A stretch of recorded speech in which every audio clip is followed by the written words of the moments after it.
partie B de devoir numéro 3 sur le nombre complexe.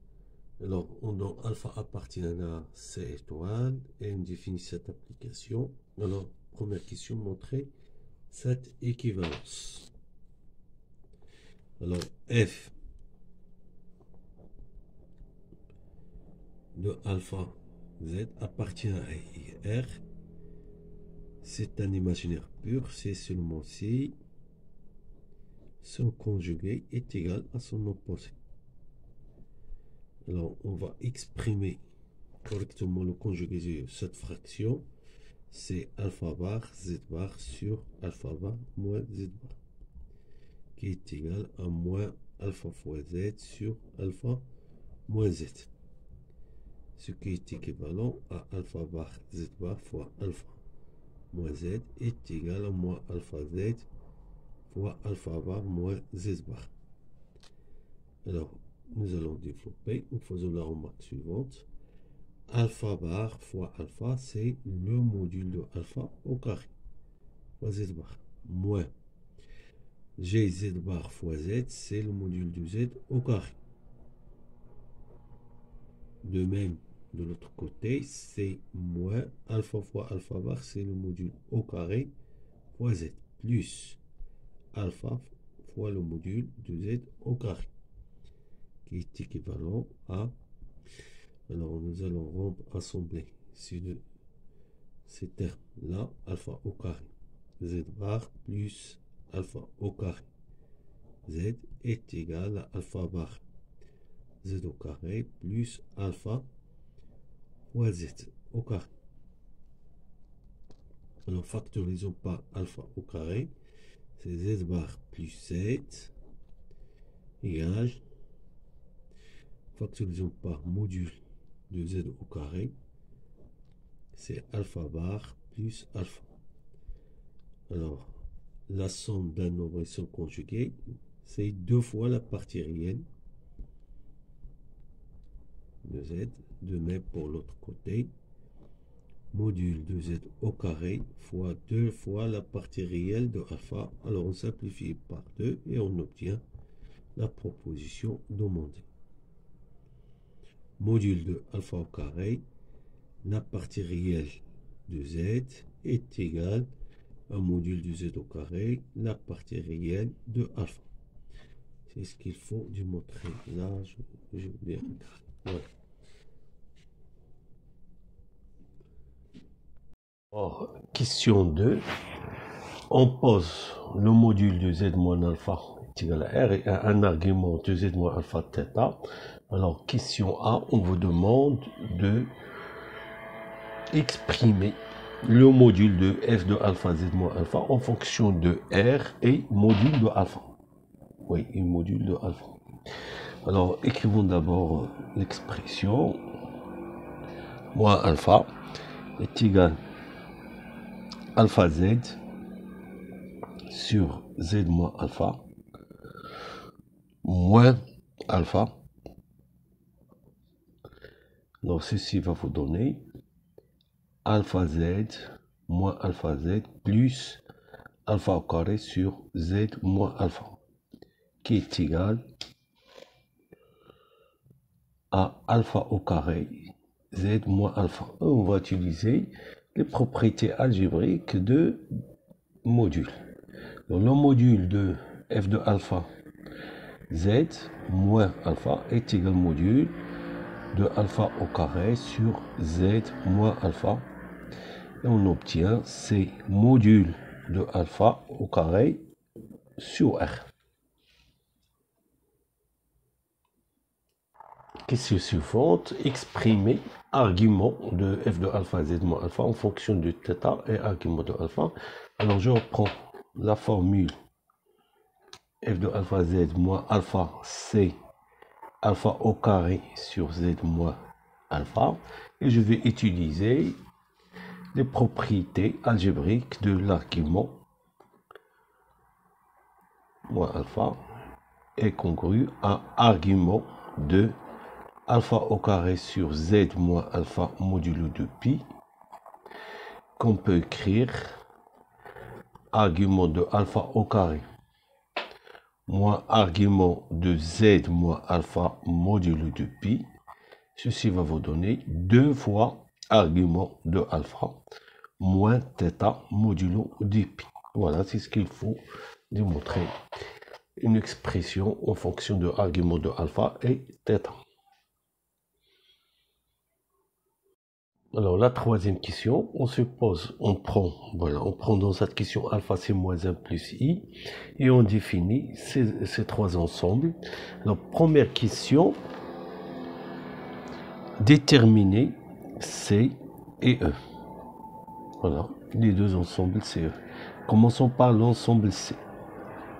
D'abord, donc, il faut prendre Z appartient à C privé de alpha. Voilà. Pourquoi Z privé différent de alpha? Parce que ceci est défini seulement pour les nombres complexes différents de alpha. Alors, M est un point de C. C'est seulement si M d'affixe Z. Voilà. M d'affixe Z. Voilà. M d'affixe Z est un point de C. C'est seulement si j'ai module de F alpha de Z moins alpha égale à 2. Ce qui est équivalent, donc je vais remplacer par l'expression en fonction de R, de module de Z moins alpha, c'est module de alpha au carré, divisé par R égale à 2. Ceci va vous donner R est égal module de alpha au carré, le tout sur 2, qui est égal, donc là c'est le module de moins 1 plus i, le tout au carré sur 2, c'est 2 sur 2, c'est 1. Ce qui est équivalent à module de Z moins alpha est égal à 1, c'est-à-dire la distance AM est égale à 1 où A est le point d'infixe alpha. Donc C est le cercle de centre A et de rayon 1.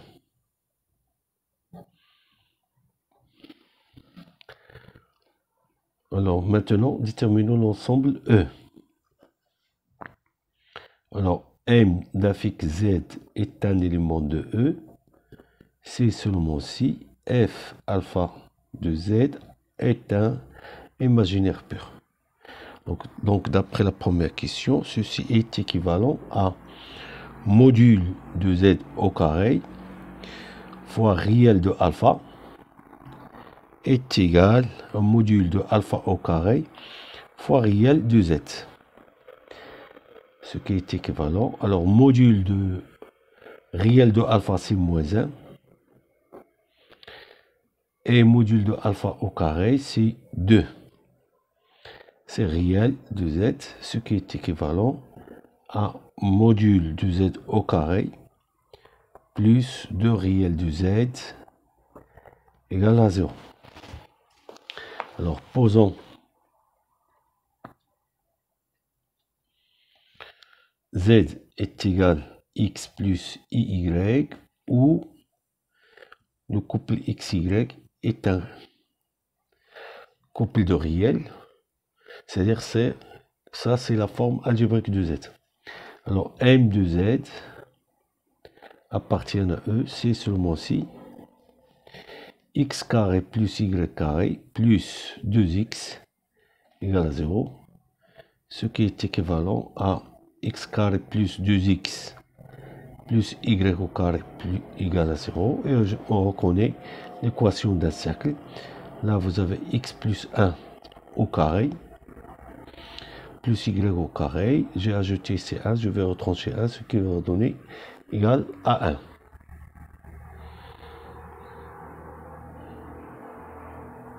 Et donc E,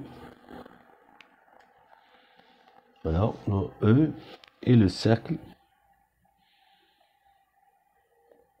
de centre oméga de coordonnées moins 1, 0 et de rayon 1. est-ce que le point d'infixe alpha appartient à un cercle? Alors, le point d'infixe alpha, il a pour coordonnée moins 1, 1.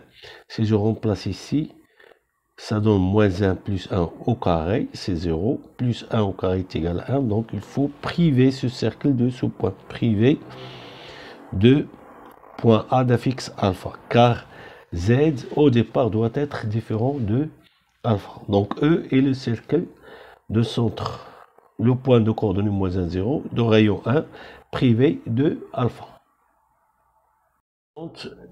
Montre que T est une demi-droite d'extrémité A. Alors A, là, c'est le point d'infixe alpha, privé de A. Alors, MZ est un point de la droite D. Si seulement nous avons argument de F alpha de Z, moins alpha est égal à 3pi sur 4 modulo 2pi. Si seulement si nous avons, voilà, l'expression de cet argument en fonction de l'argument de Z moins alpha, c'est 2 fois argument de alpha moins θ est égal à 3pi sur 4 modulo 2pi. Alors ceci va vous donner que θ est congru à 2 arguments de alpha, pardon, oui c'est ça, 2 arguments, oui, moins 3pi sur 4 modulo 2pi. Alors alpha, je rappelle alpha c'est moins 1 plus i, factorisons par le module qui est racine de 2, c'est moins racine de 2 sur 2 plus i racine de 2 sur 2. Et là, je reconnais l'angle 3pi sur 4 plus i sinus 3pi sur 4. Car 3pi sur 4, je rappelle, c'est pi moins pi sur 4. Donc, il a le même sinus et le cosinus opposé à pi sur 4. Et donc, j'obtiens m de z appartient à t, si seulement si θ, c'est l'argument de z moins alpha, égale 2 fois pi sur 4 moins une seule fois 3pi sur 4, c'est 3pi sur 4 modulo 2pi. Alors ceci va vous donner que z moins alpha est égal à r cos 3pi sur 4 plus i sinus 3pi sur 4. Alors traduisons ceci en relation vectorielle. Là, c'est la fixe de vecteur AM. Et là, c'est la fixe de vecteur OA avec R strictement positif. Alors cette relation vectorielle détermine la demi-droite d'extrémité A est orientée par le vecteur OA. D est la demi-droite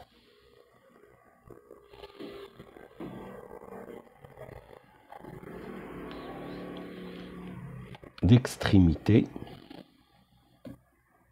A est orientée par le vecteur OA. Voilà. Car là, c'est une relation de collinarité entre les deux vecteurs et en plus, ils ont le même sens puisque alors, R doit être strictement positif. Il représente le module. Alors, on va chercher une équation qui détermine cette demi-droite. Donc, il suffit d'écrire, traduisons ceci en coordonnées, x moins xa est égal à R fois moins racine de 2 sur 2, y, non, ceci est écrit, pardon, moins ya est égal à R racine de 2 avec R strictement positif.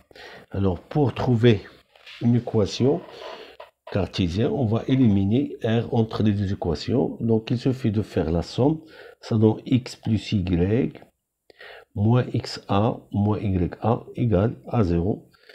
Et cette condition, on va la traduire le traduisez par, j'ai R strictement positif, donc x moins xa est négatif. Ce qui est équivalent à x plus y, x strictement inférieur à xa qui est moins racine de 2 sur 2. Et voilà, x plus y égale à 0. Voilà, ce système, il précise une demi-droite. On a dit c'est l'équation d'une droite, et cette équation vous donne la demi-droite. Question suivante. Z0 est le nombre complexe sur que le point B d'un fixe Z0 appartient à l'intersection de D et C. Alors, la question est forme algébrique de f de alpha de Z0. Alors, j'ai le point B d'un fixe Z0 est un point de D. Alors, il vérifie f de alpha de Z0 moins alpha est égal à 2. Ah, pardon, là appartient à C. Pardon. Cela appartient à C, donc j'ai, voilà, module de f de alpha de z moins alpha est égal à 2.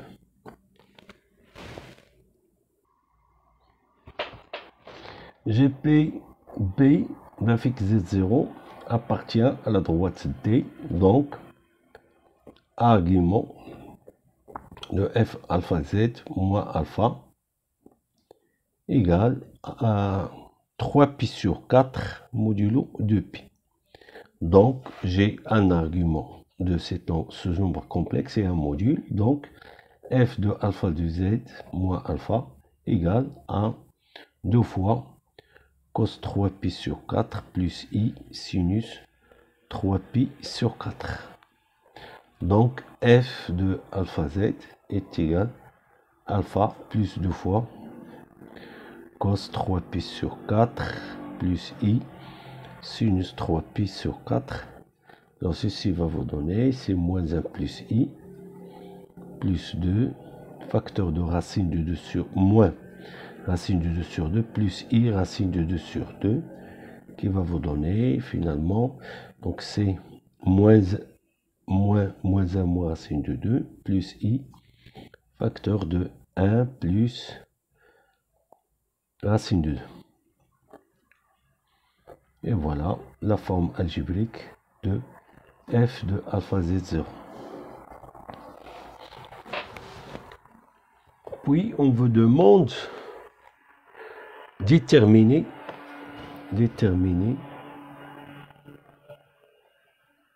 z0. Ou bien, oui, c'est ça, déterminer z0. Alors je rappelle là, comme j'ai module de z0 moins alpha égale à 2, alors module de au carré sur R est égal à 2, et on a démontré que R est égal à module de au carré sur 2 qui est égal à 1, c'est-à-dire module de Z0 moins alpha égal à 1. Et on a aussi argument de f de alpha de z0 moins alpha, c'est 3π sur 4 modulo de pi. Et on a montré que ceci est équivalent, que argument de z0 moins alpha est égal à 3π sur 4 modulo de pi. Et voilà, j'ai un module et un argument de ce nombre complexe. Donc z0 moins alpha, c'est cos 3π sur 4 plus i sinus 3π sur 4. Alors ceci vous donne z0 est égal à alpha plus cos 3π sur 4 plus i sinus 3π sur 4. Donc c'est moins 1 plus i moins racine de 2 sur 2 plus i racine de 2 sur 2 qui est égal à moins 1 moins racine de 2 sur 2 plus i facteur de 1 plus racine de 2 sur 2. Alors, question suivante, on vous demande de construire les ensembles C, D et E. Alors, l'ensemble E, c'est le cercle de centre moins 1, 0 et de rayon 1. Voilà, on vous donne ce cercle noir. Et C, c'est le cercle de centre A, le point de coordonnées moins 1, moins racine du 2 sur 2, racine du 2 sur 2. Et de rayon 1 et notre demi-droite, voilà. Demi-droite de la droite d'équation x plus y égale à 0 avec x inférieur à moins racine du 2 sur 2. Là, l'abscisse de 1, c'est moins racine du 2 sur 2. Donc, c'est la demi-droite qui est dans ce demi-plan.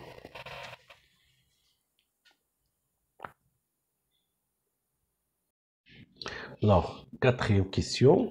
On vous donne l'application définie de plan dans le plan, tel que l'image d'un point d'un fixe z et le point d'un fixe z' donné par cette relation. Alors la question est montrer que phi est la composée d'une homothétie par une rotation à déterminer. Alors dans ce genre de problème, on commence par déterminer le point invariant par phi, c'est-à-dire le point qui vérifie phi de m égale à m. Alors, ceci est équivalent à z' égale à z, qui est équivalent à moins 1 plus i fois z, moins 1 plus 3i, égale à z, qui va vous donner moins 2 plus i fois z est égal à 1 moins 3i, ce qui est équivalent à z est égal à 1 moins 3i sur moins 2 plus i.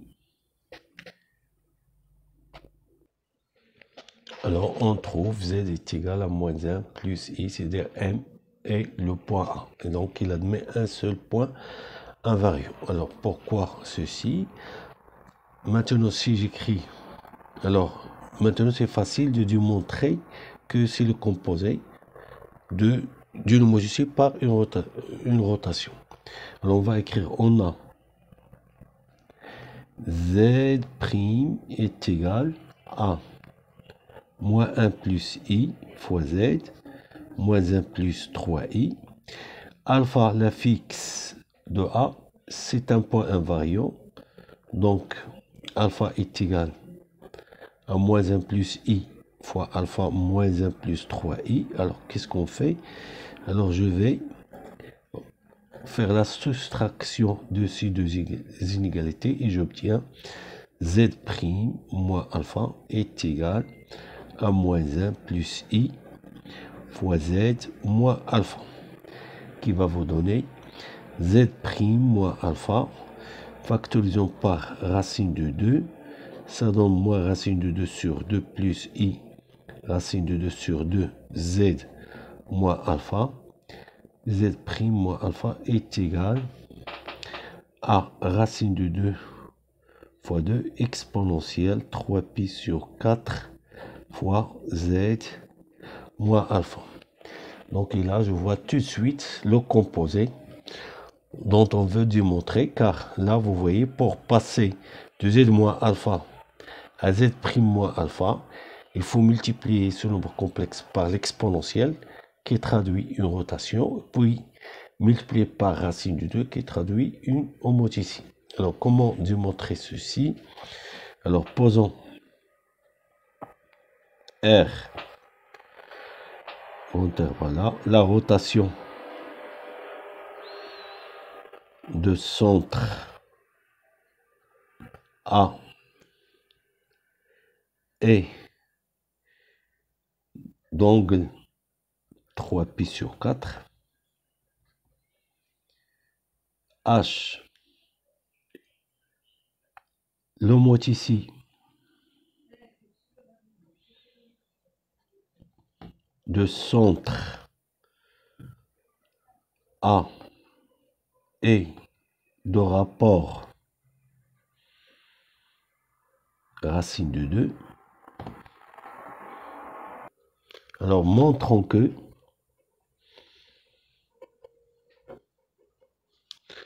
R rond H. Voilà, ils ont la composée d'une mot ici par une rotation, c'est ça, est égal à phi. Alors, je vais déterminer l'expression complexe de ce composé. Alors, posons l'image de M, c'est M1 Z1, et l'image de M1 par R, c'est M2 Z2. Et ceci vous donne l'image de M par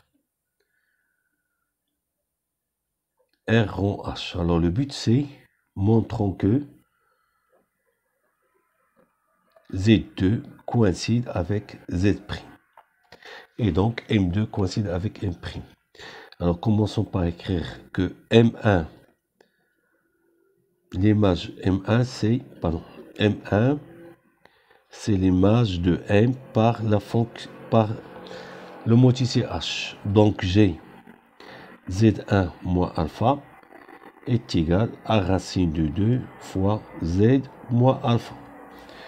J'ai M2, c'est l'image de la M par la rotation R, c'est l'image de M1 par la rotation R. Donc, Z2 moins alpha, c'est exponentielle 3pi sur 4 facteur de Z1 moins alpha. Alors, on va remplacer Z1 moins alpha par cette expression fois racine de 2 fois Z moins alpha. Et on a démontré que cette expression, c'est Z' moins alpha. Alors, Z2 moins alpha est égal à Z' moins alpha. En simplifiant, j'obtiens Z2 est égal à Z'. Donc, le point M2, c'est le point M', c'est-à-dire R rond H de M, c'est phi de M, et alors le composé est égal à phi. Voilà.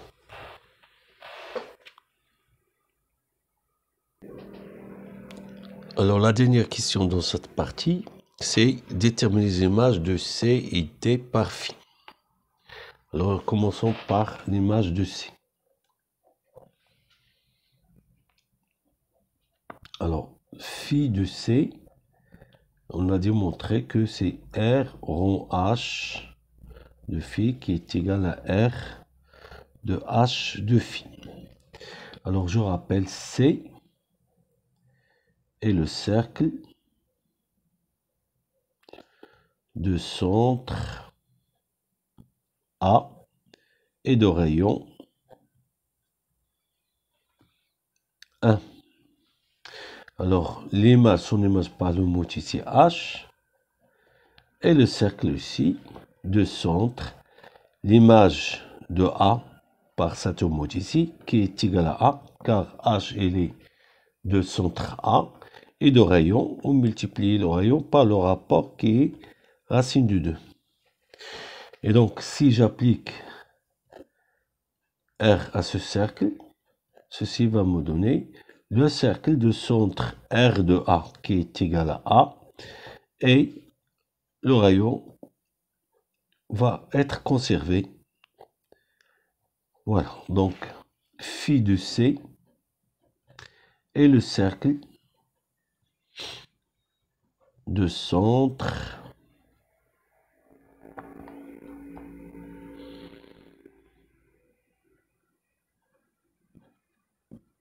A et de rayon racine de 2. Maintenant, on va déterminer l'image de la demi-droite D. Alors, H de T, alors l'image de cette demi-droite, c'est une demi-droite. En plus, on a l'extrémité de T, c'est le centre de le mot ici. Voilà, on a donc H de T, c'est T, car H est de centre A et T est d'extrémité A. Et on a en plus H, elle est de rapport positif. Donc, il va conserver la même orientation.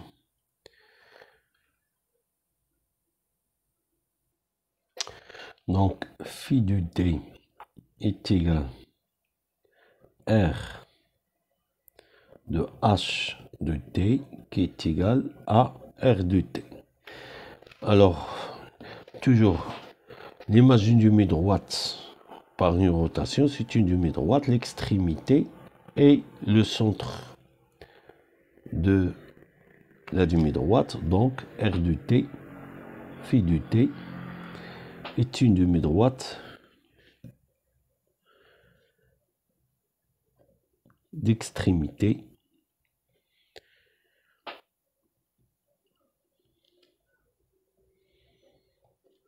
voilà, d'extrémité A. Mais on va le tourner d'un angle de 3π sur 4. Voilà. Donc, soit M, ou bien M, un point de T, posons M'